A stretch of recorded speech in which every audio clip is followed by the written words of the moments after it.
We are live. We're going to jump right into the video. We're talking about IRONMAN Chattanooga, and we're talking about what your training volume should be about 1 month out from race day. I'm Ryan, Triathlon.com, and with that, we're going to jump right in.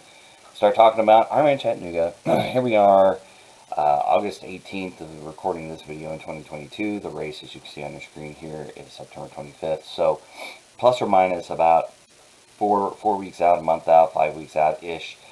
So I just want to give you guys an idea of kind of where you should be at in your training as a coach and as an athlete. I've done the race 3 times, coached several athletes to the finish line for Ironman Chattanooga when it's been 74 degrees or when it's been 100 degrees. So we're going to kind of look beyond what possibly could happen with the conditions on race day and just focus on the actual course. I've done several videos on the swim, bike, and the run course and kind of what to expect. And with that, I'm going to jump into kind of the training plans that I make, and we'll go into Training Peaks. That's generally my mode of delivering workouts to either, I've got pre-made plans that people can purchase on Training Peaks, or plans that I use with my athletes, but I tailor to them specifically and modify whatever we need to make sure that they are getting what they need out of their workout and their training.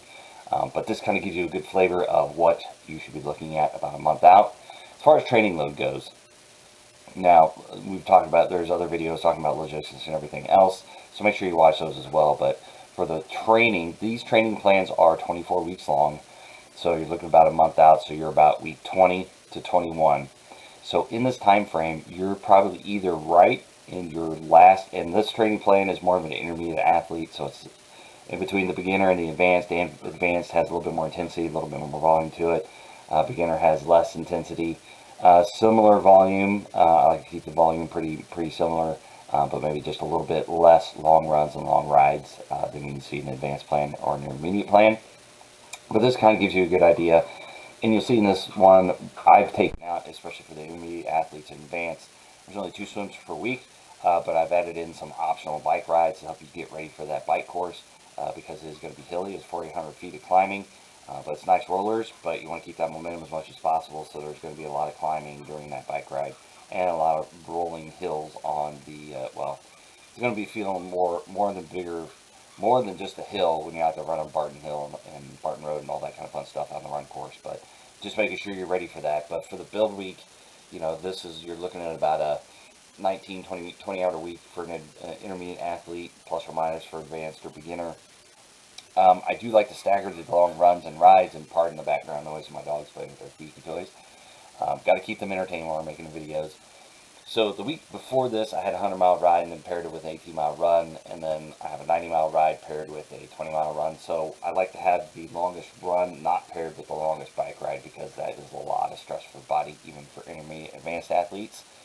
But you'll see, like I said, about 19, 20 hours worth of work in there. You've got some power work, you've got some speed work, you've got running in there, you've got some hill work, you got your long ride, your long run, 90 to 100 miles for the ride, 18 to 20 miles for the run. So you're getting in that last big build right before you crescendo into, and I do transition weeks, so in between you have a build week, transition week to kind of just dial back the intensity, dial back the volume, the workload, and then you get into race prep area.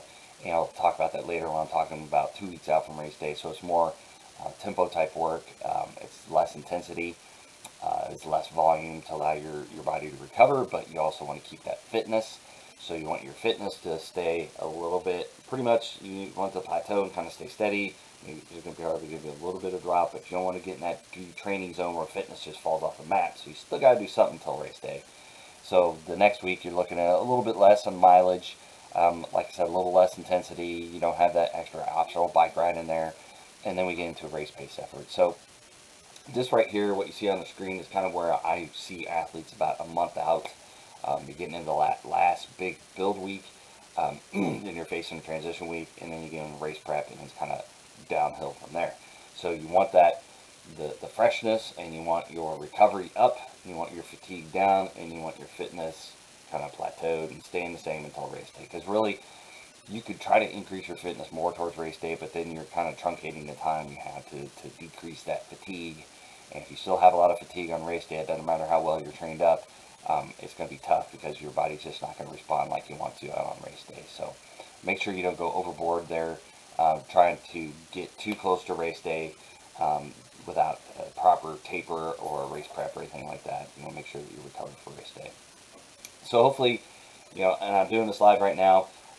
If this helped you out, give it a like on Facebook if you're watching this now. I didn't see any comments pop up. If you got any comments before I sign off here on Facebook doing a live, if you see it later, put a comment on there. See it on YouTube, give it a comment, give it a like, subscribe, hit the notification button, see future videos for Chattanooga, for other races that I do, for triathlon tips in general.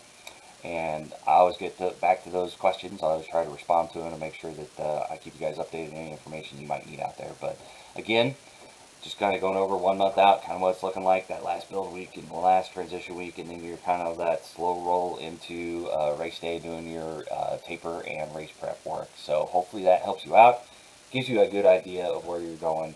So stay tuned for the next videos. We're talking about different times out from race day, different races, and other fun stuff like that. So I'll see you in the next video, and happy training out there. We'll see you out on race day.